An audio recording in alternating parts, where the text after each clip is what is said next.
receita, tá? E aqui nessa mesma tabelinha está mostrando também, né, a despesa total, né? Que é a despesa com os benefícios previdenciários, né? A despesa do governo com pessoal e encargos sociais, as outras despesas obrigatórias, né? Aqui até abri um pouquinho algumas outras despesas obrigatórias que o governo tem. Então, por exemplo, abono salarial e seguro-desemprego, né? O BPC, o benefício de prestação continuada, né? LOAS, né? Todos os benefícios que constam da Lei Orgânica da Assistência Social, né? Então, benefícios que você paga para diversos grupos, né, vulneráveis da sociedade que estão em lei, né? E aqui também as despesas com créditos extraordinários, né? Que é quando o governo se separa, né? Quando o governo, em algum ano, teve que abrir algum crédito extraordinário por conta de alguma coisa que ocorreu naquele ano e que ele precisou fazer uma despesa extraordinária, né? E aqui, despesas sujeitas à programação financeira, né? Que são despesas obrigatórias, né? Porém, despesas que o governo tem, a gente chama de controle de fluxo, né? Que o governo pode decidir se paga mais num mês ou mais no outro, ele tem alguma capacidade de administrar aquela despesa, o pagamento dela ao longo do ano, né? Bom, e aí, então, aqui na última linha, né, é o resultado primário, que deu naquele ano, agora em bilhões de reais, né? Então, em 2023, até junho, né, acumulado do ano até junho de 23, o resultado primário tinha dado menos 43 bilhões, né? E neste ano, 2024, o último resultado que nós temos aí até junho, estamos com o resultado primário de menos 69 bilhões, né? Ou seja, comparando de junho a junho, janeiro a junho, 2024 está um pouco pior do que 2023, né? Aí no resultado primário, tá? E o gráfico aqui do lado, ele está mostrando uma outra correlação interessante que eu comentei agora há pouco, né? Aqui na linha laranja, está mostrando a receita líquida recorrente do governo, certo? O quanto que o governo arrecada, né, de receita a cada ano, né, desde junho de 2021. Na verdade, está mensal aí o dado, né? De junho de 2021 até junho de 2024, ou seja, os últimos 3 anos de receita, né? Bom, notem que tem uma linha pontilhada aqui. O que é essa linha pontilhada? O IBC-BR. Quem que sabe o que é o IBC? Vou dar uma pista, é um indicador divulgado pelo Banco Central, que aparece bastante aí na imprensa todo mês quando ele é divulgado. Índice de atividade econômica, não? Isso, índice de atividade econômica do Banco Central, tá? Que o Brasil não tem uma série de PIB mensal, certo? O IBGE calcula o PIB apenas a cada trimestre, né? Então, o Banco Central desenvolveu uma metodologia para você ter um acompanhamento da atividade econômica a cada mês. E essa metodologia está aí no IBC. Ele tenta fazer, digamos assim, pegar os mesmos componentes do PIB, né? Ou seja, ver como é que está crescendo a atividade econômica, né? Na agropecuária, na indústria, em serviços, né?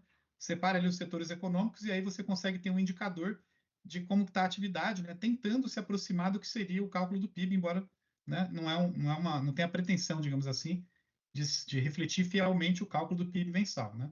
Então, não dá para dizer que o IBC é um PIB mensal. Não, ele é uma medida da atividade econômica, né, que tenta captar aí, né, como é que está o pulso da atividade econômica mensalmente, né, o que não temos do IBGE. Bom, então aqui notem, né, que tinha uma correlação muito grande entre a atividade econômica e a receita líquida recorrente, né, que é isso que eu comentei com vocês agora há pouco, lembra? Né? Que a receita recorrente, ela depende do quê? Da atividade econômica. Se a atividade econômica vai bem, a receita cresce. Se a atividade econômica vai mal, a receita tende a cair, né? Daí, nós temos aqui alguns períodos que dá para ver isso, né? Mais recentemente, teve aqui algum descolamento, né? Em que o IBC e a atividade econômica estava subindo aqui, né? Nos últimos anos de 22 para 23, e a receita recorrente líquida acabou caindo, né? Em parte, isso daqui é devido a muitas desonerações, né, tributárias que o governo fez durante a pandemia, né? Você teve uma série de desonerações que acabaram implicando em uma redução forte das receitas do governo, tá? Então, isso é uma das explicações principais aí para esse descolamento entre a atividade econômica que estava melhorando, mas a receita do governo não melhorou na mesma velocidade, tá? Alguma dúvida, pessoal, até aqui? Não? Vamos lá. Bom, e está aqui também agora um outro gráfico aí que mostra, né, o resultado fiscal, né, do governo.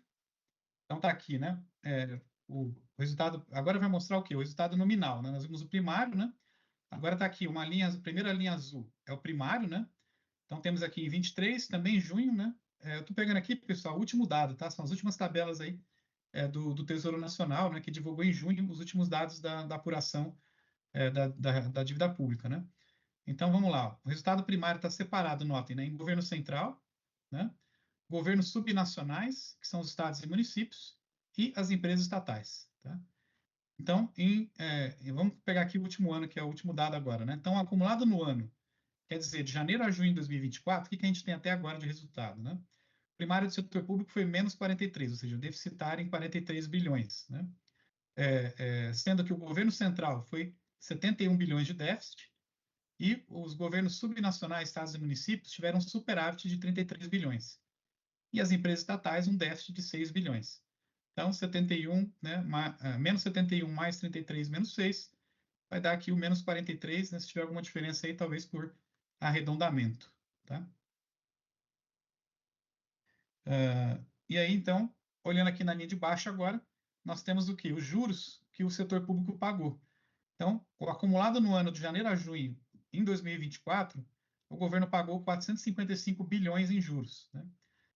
Então, notem que, para a gente chegar no resultado nominal do governo, né, é só somar, como a gente viu aqui, o menos 43, né, com os juros que o setor público pagou, que foi menos 455. Né?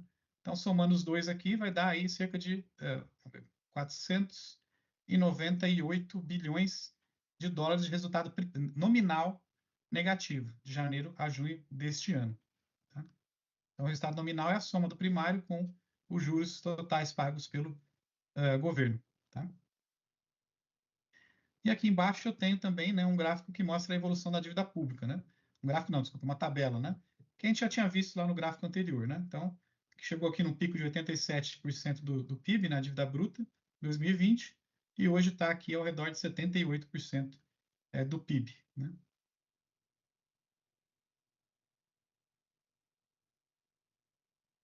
Sair aqui da apresentação. Até aqui tudo ok, então, pessoal? Então vamos lá. Certo. Vou vir aqui agora para a gente ver o outro conceito.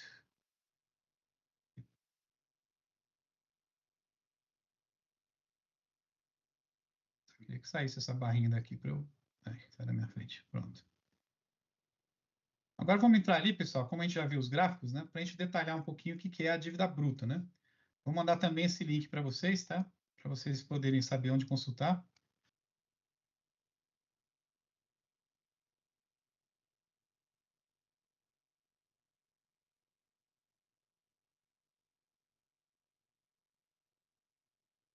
Estou vendo agora a sua pergunta, Pedro. Perguntou se será corrigido pela inflação, mas você estava falando dos gráficos lá da dívida total, como eu falei, não, tá? Então ainda o ideal seria corrigir pela inflação para ter uma visão da dívida, mas ali, enfim, foi a opção do gráfico de colocar só em termos nominais mesmo a dívida, tá? Então, pronto, mandei para vocês o link aí, tá? Agora desse outro que a gente vai olhar agora. Então vamos lá, pessoal. Bom, aqui está começando pela dívida líquida, né? Eu vou começar pela dívida bruta, que eu acho melhor, na verdade, né? A dívida bruta do governo geral, né? É todo. Deixa eu puxar isso para o canto. Abrange o total dos débitos da responsabilidade do governo federal, né? Dos governos estaduais e dos governos municipais, né? Junto ao setor privado, né? Ao setor público financeiro, ou seja, você pode ter um município que tem um empréstimo com um banco público, né? Então, setor público financeiro, e com o resto do mundo, você tem a dívida externa, né? Então, toda a dívida das três esferas de governo, federal, estadual e municipal. Também são incluídas aqui, né? E aí a gente vai entrar nesse tema mais para frente, quando a gente falar de política monetária, né? Mas para efeitos da dívida já temos que citar aqui as operações compromissadas que o Banco Central realiza com títulos públicos, né? Eu vou explicar, assim, dar uma explicação mais, primeiro superficial, tá? Do que são as operações compromissadas, né? Mas primeiro eu vou lançar para vocês. Alguém sabe o que são as operações compromissadas do Banco Central? Operações de recompra de títulos, né, geralmente em D+1. Isso. As operações que ele compra ou vende, né, títulos com recompra, né? Geralmente o Banco Central, então, faz ele compra o título com compromisso de revenda, né? Em D+1, ou seja, no dia seguinte, né? Então, essas operações compromissadas, ela chama compromissada por isso, né? Que tem né, o Banco Central não está vendendo o título de maneira definitiva, ele vende com compromisso de recompra, né? No inglês, né, enfim, no Fed, né, vários bancos centrais fazem esse tipo de operação também. Elas são conhecidas como repo, né? REPO, né, na sigla em inglês, que é de repurchase, né, ou seja, recompra, né?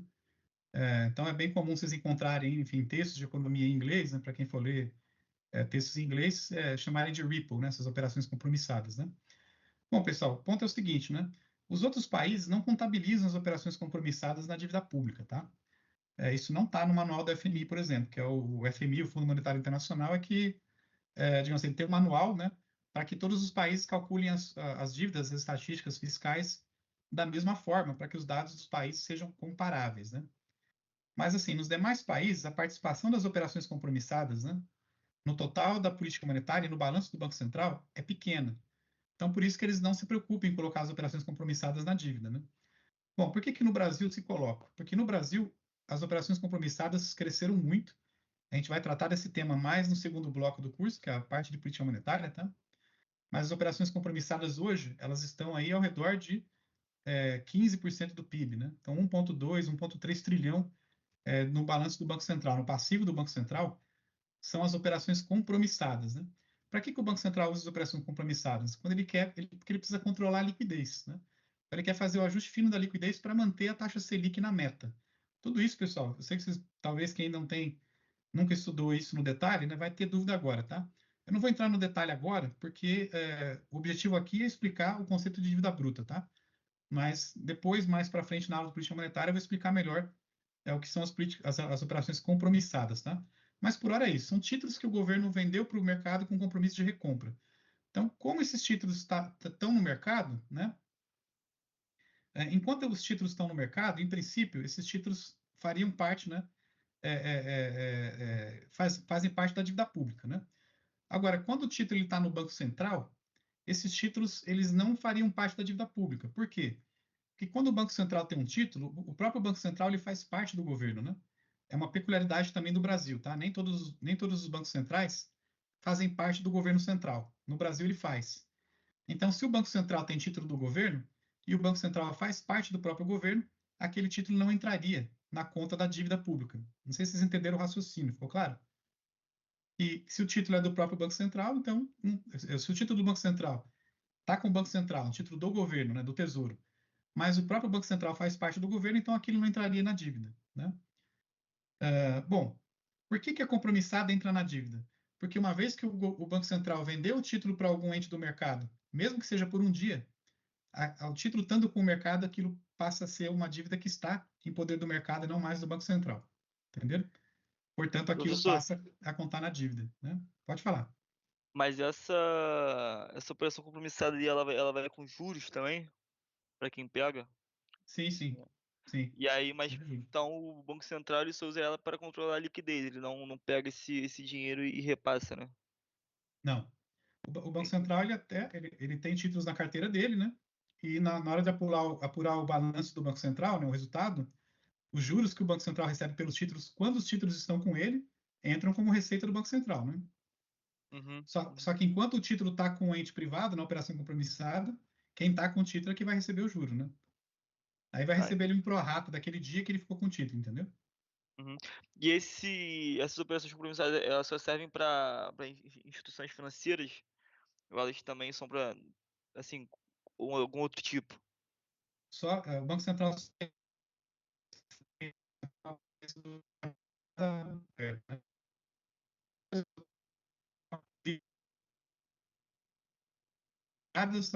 para operar com o Banco Central no mercado Selic, tá? No sistema Selic, né? Que é importante fazer uma primeira referência já também, né? Selic é a sigla, né? Sistema Especial de Liquidação e Custódia. E é o sistema, né, a plataforma onde os títulos públicos são negociados, né, no mercado secundário. Então, o Banco Central atua fazendo as compromissadas ali no mercado Selic, né? E Professor, aí vai... perdão, travou para mim aqui. Você respondeu o quê? Que é só para instituição financeira? Assim, é só para os dealers que são os chamados dealers ou as instituições financeiras credenciadas a operar com o Banco Central no mercado Selic, Ah, tá, que é, entendi. que é a plataforma de negociação dos títulos da dívida pública, né, no mercado secundário, no mercado Selic. Uhum. Acho que Selic todo mundo já ouviu falar, né? Que é exatamente nesse mercado que se determina a taxa básica da economia, que é a taxa Selic, né? Ou seja, o Banco Central ele faz essas operações compromissadas para ele fazer o ajuste fino da liquidez, né? Então, por exemplo, o Copom foi lá e disse, olha, a taxa de juros vai diminuir de 10,75 para 10,5, como foi a última reunião que diminuiu, né? Bom, então significa o seguinte, que no dia seguinte à decisão, os operadores lá do DEMAB, eles vão ter que fazer o quê? Olha, se a taxa de juros diminuiu, então eles, para reduzir a taxa de, quer dizer, se os diretores do Banco Central decidiram, e o presidente, né, decidiram reduzir a Selic, como é que você reduz a taxa de juros no mercado? Você aumenta a liquidez, concorda? E para reduzir a taxa de juros no mercado Selic, quer dizer que tem que ter mais liquidez. Tendo mais liquidez, né, os bancos vão ter mais reservas bancárias e vão, portanto, né, isso vai acabar então reduzindo a taxa de juros que eles cobram. Então, mais liquidez, juro mais baixo. E for o contrário, o Banco Central decidiu aumentar a taxa de juros, daí ele vai atuar retirando liquidez. Retirar liquidez quer dizer, ele vai entrar vendendo títulos, né, com compromisso de recompra. Se ele quer aumentar a liquidez, ele faz o contrário. Ele vai entrar no mercado comprando os títulos e aí o dinheiro entra em circulação, aumentando a liquidez. Tá? Enfim, então, essas operações compromissadas, elas servem para efeitos de política monetária. Elas são utilizadas com o intuito de fazer a taxa Selic ficar na meta. Tá? É o principal instrumento que o Banco Central tem para fazer o ajuste fino, né, e manter a taxa Selic na meta. Tá? Isso é uma coisa, eu vou falar, pessoal, acho que talvez muitos de vocês saibam, né, mas eu nunca acho que é demais falar, mas muita gente acha, né, principalmente quando eu dava aula assim, para alunos de direito, que, que a taxa Selic é assim. Uma vez que o Banco Central, na reunião do Copom, decidiu que a Selic é 10,5, quer dizer que a partir dali, automaticamente, a taxa de juros é 10,5. Não, não é assim. O que o Copom define é a meta para a Selic. Tá? Se vocês entrarem no site do Banco Central, vai estar lá, meta para a taxa Selic. A meta hoje é 10,5. Agora, como é que se chega nessa meta? Se atinge essa meta fazendo operações de compra e venda, ou seja, regulando a liquidez, né, no mercado Selic, para que a taxa de juros daquele mercado chegue na meta. Entendeu?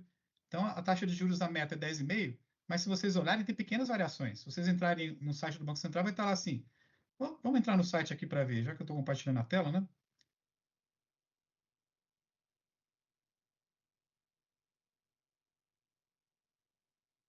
Vamos lá. Aqui está a meta de inflação, taxa Selic, né? Tá aqui, tá vendo? 10,50 taxa Selic meta, né? Antes mostrava aqui também qual é a taxa Selic diária. Deixa eu ver se você vai mostrar clicando aqui. Não.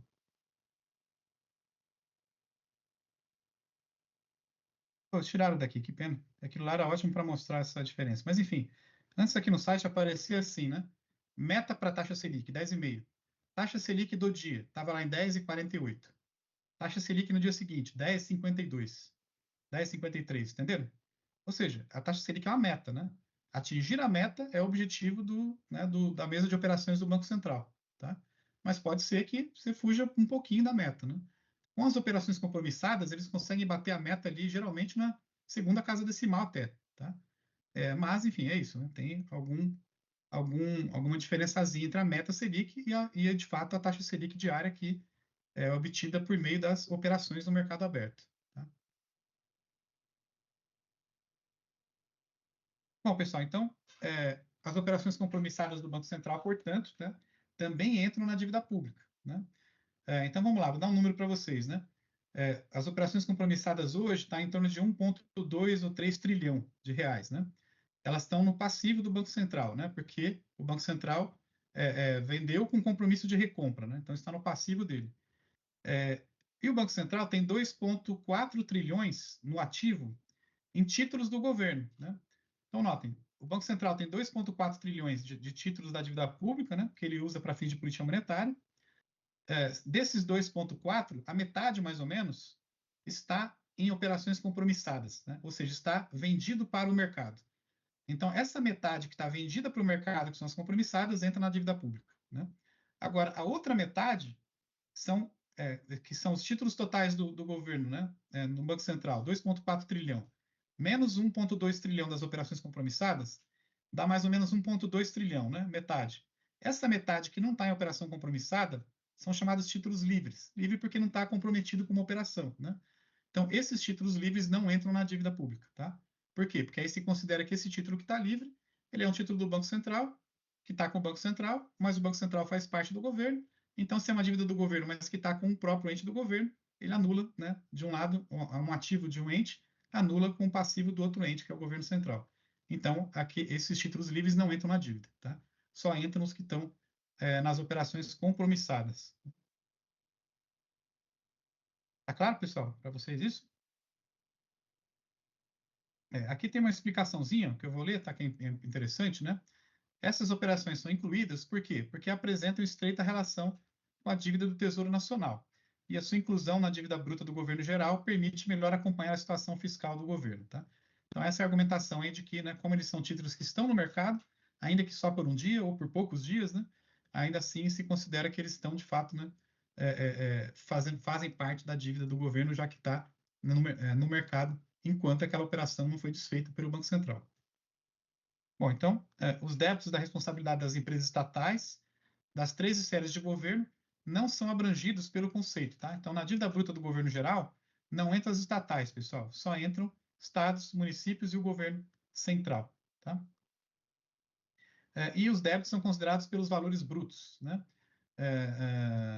Sendo que as obrigações externas, ou seja, se tem dívida externa, ela é convertida para reais pela taxa de câmbio do final do período, né? Que é a taxa de câmbio de compra, né? Então, a dívida externa que está em dólar, você converte, ou que está em outra moeda estrangeira, você converte para reais, né? Bom, vamos lá. Então, esse é o conceito de dívida bruta do governo geral, tá? Agora vamos falar da dívida líquida do setor público, que era aquele outro gráfico que eu mostrei para vocês agora há pouco, né? Então, a dívida líquida, como eu falei para vocês, a principal diferença dela para a dívida bruta, né, são as reservas internacionais, né? Porque a dívida líquida, ela pega a dívida bruta, mas subtrai o que o governo tem de ativos, né?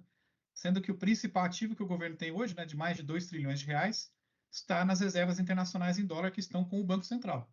Como o Banco Central faz parte do governo, então, aquilo, né, acaba, então, resultando em uma redução da dívida líquida, né, quando você subtrai o ativo, que são as reservas internacionais, tá? Aqui tem alguns detalhes, né, conceituais, né, que eu vou mencionar, mas vocês não precisam decorar, naturalmente, né? É importante, né, saber, mas que o conceito de setor público, né, que a gente está tratando aqui, é o setor público não financeiro mais o Banco Central. O que quer dizer setor público não financeiro, né?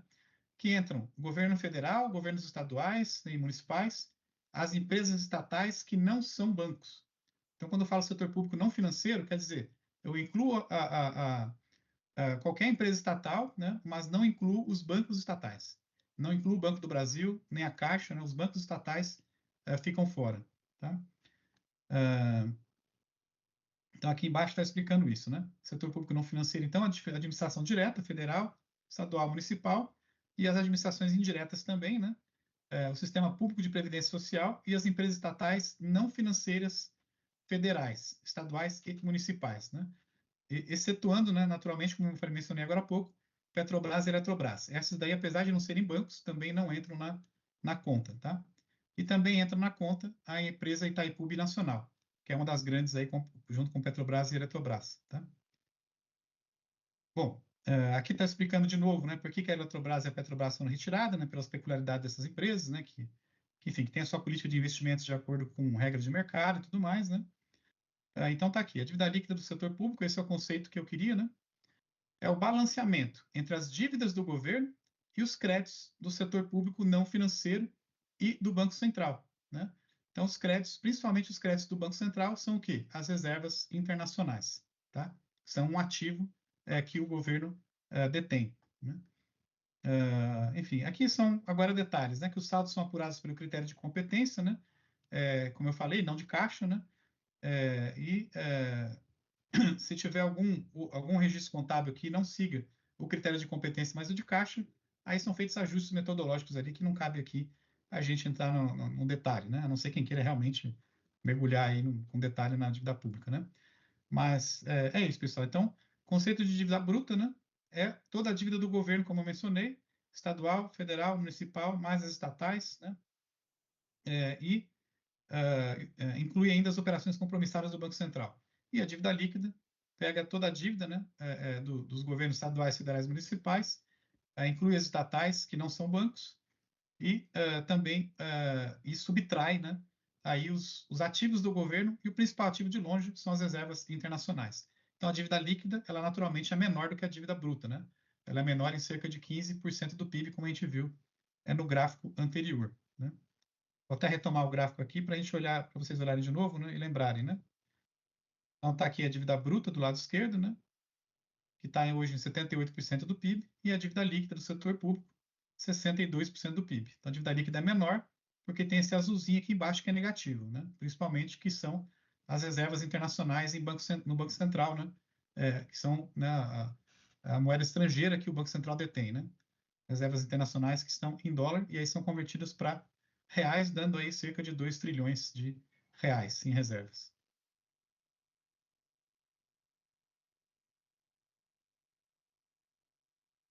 Tá, aqui agora.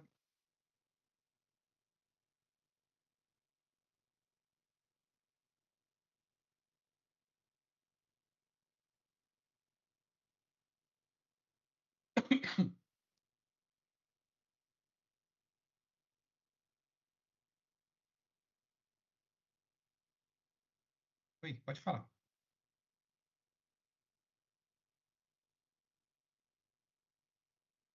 Uhum.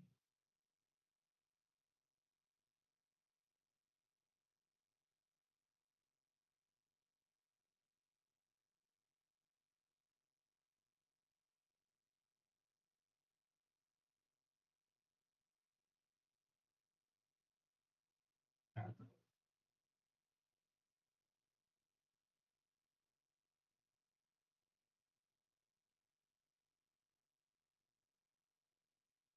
Uhum. Isso.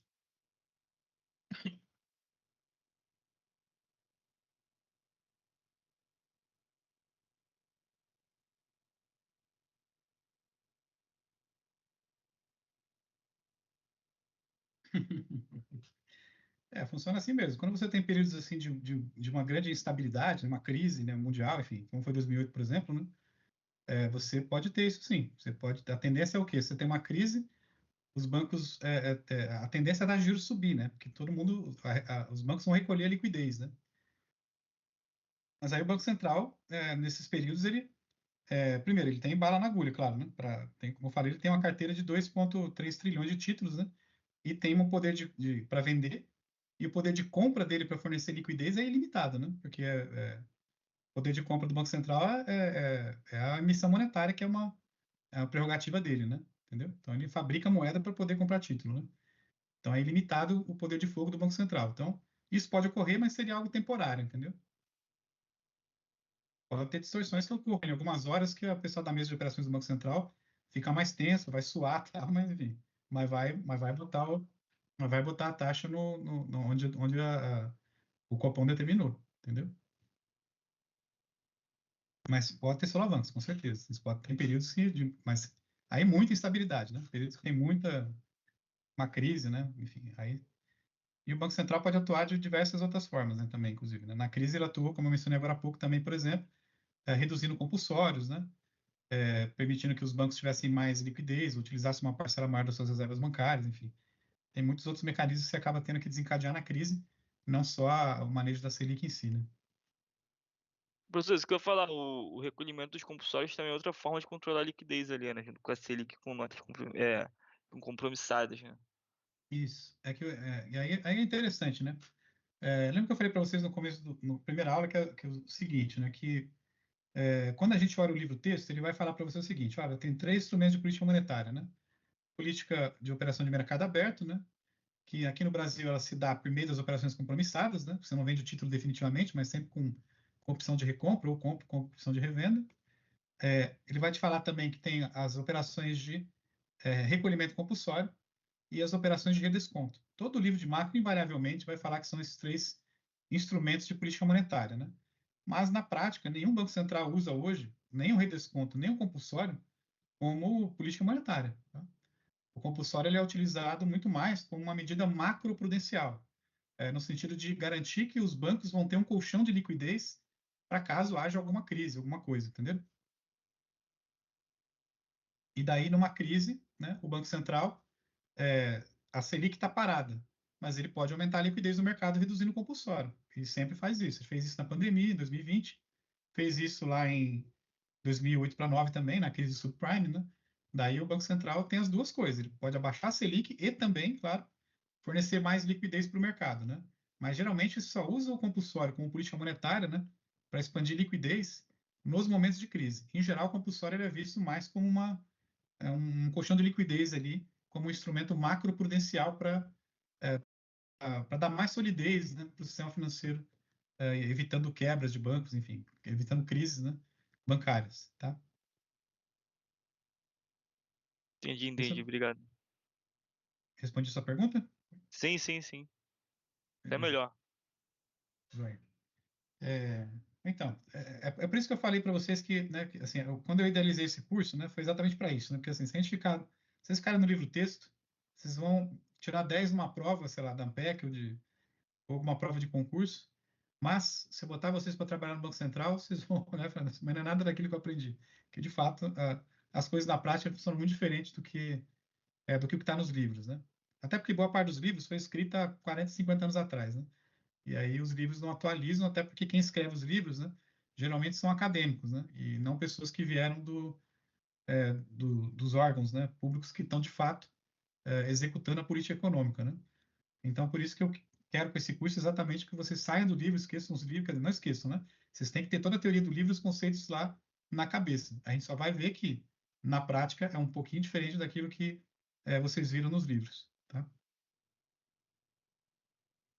Um pouquinho, às vezes muito, né, diferente. Então vamos lá. Que hora que é o intervalo, pessoal? Para saber se vocês preferem fazer um intervalo rapidinho? Eu acho melhor, né? Pelo menos 10 minutos para tomar uma água.